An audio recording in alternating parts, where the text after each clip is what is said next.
You ask Tiger to solve. This deals with linear equations with one unknown. The final result is x equals -1.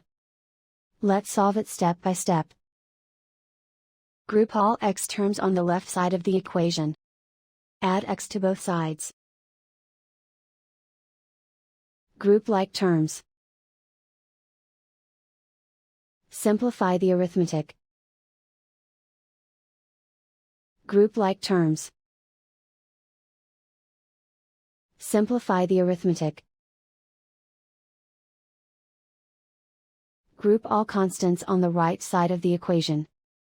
Subtract 10 from both sides. Simplify the arithmetic.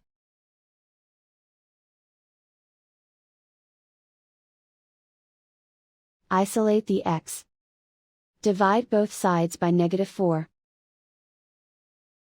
Cancel out the negatives.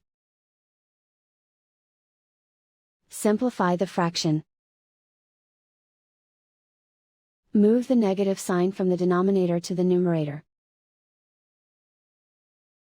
Simplify the fraction.